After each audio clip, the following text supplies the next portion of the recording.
Habang si Booker at si Kevin Durant maglalaro sa Olympics, ang Suns naman, kumpleto na yung lineup nila for next season. So may additional player pa kasing nadagdag sa lineup nila. May dalawa pang two-way contract na player. Ang top 5 player ng Suns si KD, Bill, Booker, Nurkic at si Grayson Allen. Last year, ang naging problema ng Suns doon, yung point guard. May nakuha naman sila ngayon si Monty Morris na last season sa Minnesota nag-average siya ng 5 points, 1 rebounds at 2 assists per game. Meron pa siyang 42% sa 3-point area. Hindi naman kasi kailangan ng Suns ng point guard na scorer. Ang kailangan nila yung makakapag-setup ng play sa Suns at yung importante hindi magkaroon ng turnover. Last season, pang number 5 ang Suns sa kategory ng turnover na meron silang 14 per game. 8.4 doon galing kina Booker, KD at Bradley Beal. Kahit hindi pa masyado naglalaro nun si Beal dahil sa injury, mataas pa rin ang turnover rate ng Suns. Kita agad yun nung unang game nila. May average silang 72 points per game sa tatlong star pa lang. Si KD at si Booker meron tig 27 points per game. Sa 14 turnover per game ng Suns, 6 doon kina KD at Booker. Ito yung isa sa mga stats na natatalo yung Suns. Sa points kasi walang problema doon dahil may dalawang top scorer. Yun nga lang yung mga susunod sa kanila at yung turnover points. Ang isang player na mababa ang rate sa turnover si Eric Gordon. Yun nga lang nawala pa sa kanila at napunta ng Philadelphia.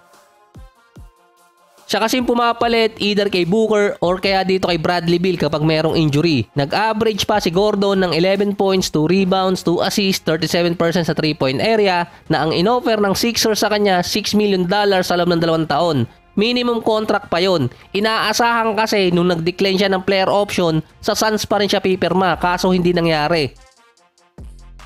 Ang kapalit sanang iniintay ng Suns si Kyle Lowry. Kaso nga lang, hindi rin pumunta ng Suns at nagstay pa rin sa Philadelphia para sa $3 million na kontrata sa 1 taon. Nahihirapan ng Suns sa makakuha ng point guard or ibang player sa free agency dahil sa second tax apron nila. May mga restriction na kasi ang Suns bago pa lang mag-umpisa yung free agency dahil lagpas na sila noon sa second tax apron. Bago pa lang pumirma si Lowry dito sa Philadelphia, nagkaroon pa sila ng discussion sa Suns. Ang pinagbasihan kasi ni Lowry doon yung role at yung location. Sa role, yung point guard talaga magagamit siya doon dahil yun ang naging problema ng Suns. Yun nga lang sa location. Si Lowry kasi taga Philadelphia, retirement age na rin.